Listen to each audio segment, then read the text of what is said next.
मैं कुरान हूँ।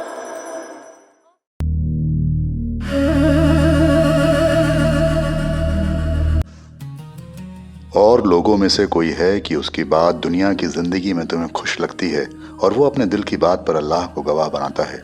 हालांकि वो सख्त झगड़ालू है और जब वो पीठ फेरता है तो वो इस कोशिश में रहता है कि ज़मीन में फसाद फैलाए और खेतियों और जानवरों को हलाक करे। हालांकि अल्लाह फसाद को पसंद नहीं करता और जब उससे कहा जाता है कि अल्लाह से डर तो वक़ार उसे गुनाह पर जमा देता है।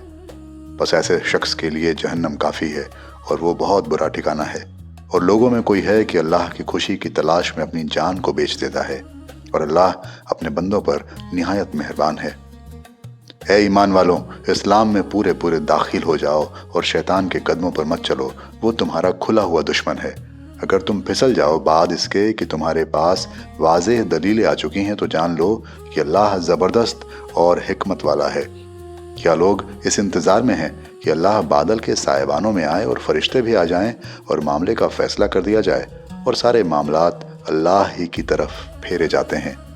बनी इसराइल से पूछो, हमने उन्हें कितनी खुली खुली निशानियां दी, और जो शख्स अल्लाह की नेमत को बदल डाले जबकि वो उसके पास आ चुकी हो तो अल्लाह यकीनन सख्त सज़ा देने वाला है।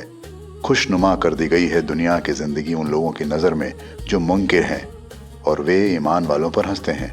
हालांकि जो परहेजगार हैं वे क़यामत के दिन उनके मुकाबले में ऊंचे होंगे और अल्लाह जिसे चाहता है बेहिसाब रोज़ी देता है।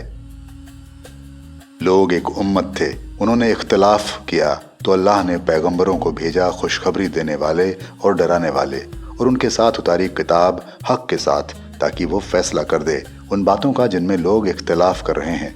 और ये इख्तिलाफ उन्हीं लोगों ने किए जिन्हें हक दिया गया था, बाद इसके कि उनके पास खुली खुली हिदायतें आ चुकी थीं आपस की ज़िद की वजह से।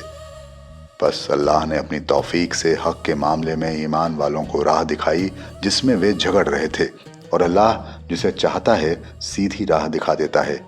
क्या तुमने ये समझ रखा है कि तुम जन्नत में दाखिल हो जाओगे, हालांकि अभी तुम पर वे हालात गुजरे ही नहीं जो तुम्हारे अगलों पर गुजरे थे। उन्हें सख्ती और तकलीफ पहुंची और वे हिला मारे गए, यहाँ तक कि रसूल और उनके साथ ईमान लाने वाले पुकार उठे कि अल्लाह की मदद कब आएगी।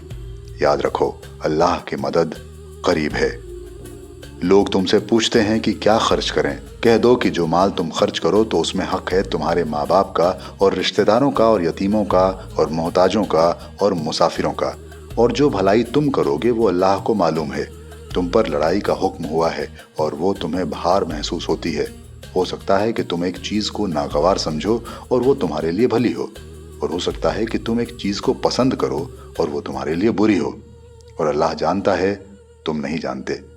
लोग तुमसे हुर्मत यानी प्रतिष्ठा वाले महीने की बाबत पूछते हैं कि इसमें लड़ना कैसा है।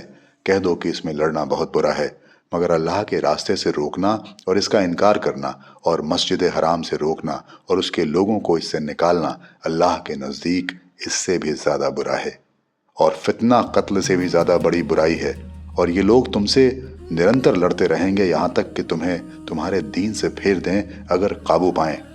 और तुम में से जो कोई अपने दीन से फिरेगा और कुफ्र की हालत में मर जाए तो ऐसे लोगों के अमल ज़ाये हो गए दुनिया में और आखिरत में, और वे आग में पड़ने वाले हैं, वे इसमें हमेशा रहेंगे।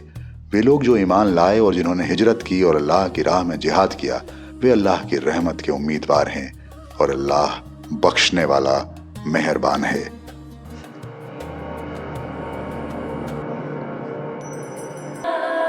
मैं कुरान हूँ।